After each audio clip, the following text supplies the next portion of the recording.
panghuli sa ating mga kandidato ngayong gabi nasa salang sa ikalawang pagsubok. Tawagin natin si dating Las Piñas Representative Cynthia Villar.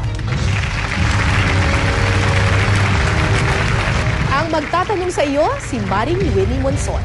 Magandang gabi po, former Congresswoman Villar. Nung kayo po ay nasa Kongreso, kayo ay naging chairman ng Committee on Education.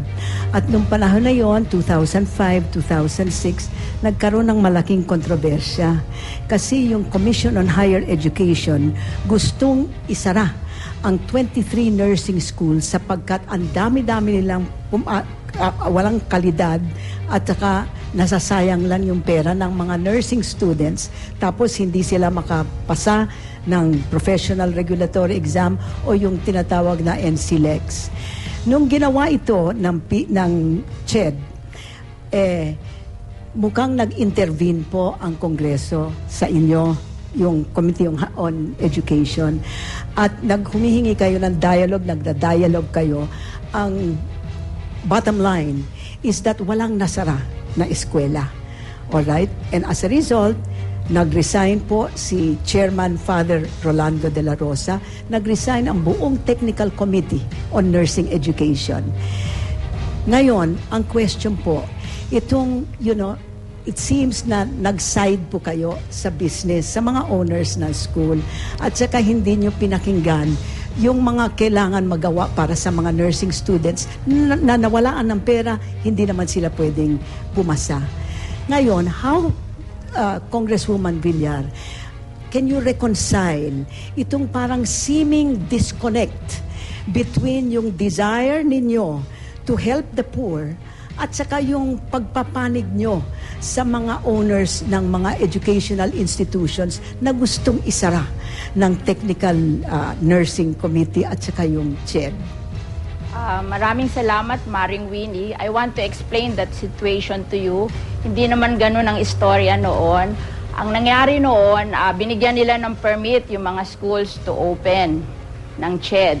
Tapos gusto nilang ipasara, nakapag-invest na yung mga may-ari ng schools sa mga kanilang facilities. And then, sinasabi nila na kaya daw nila gustong ipasara dahil walang tertiary hospital, kasi sa mga nursing school to, na where they can train.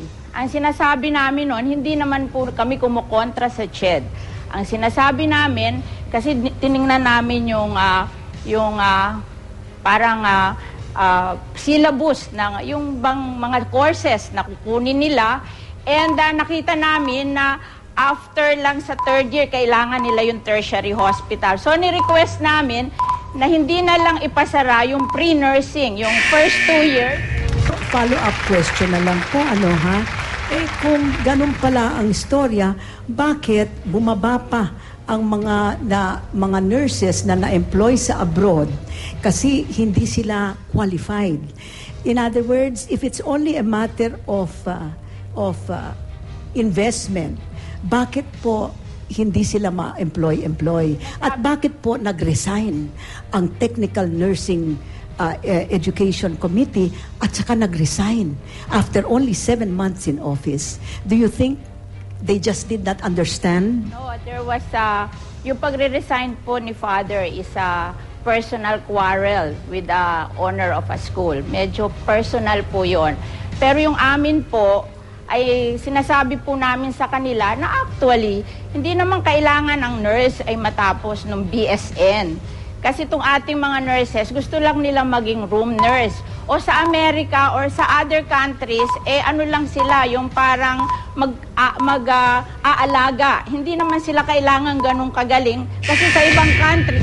Maraming salamat. Thank you very much.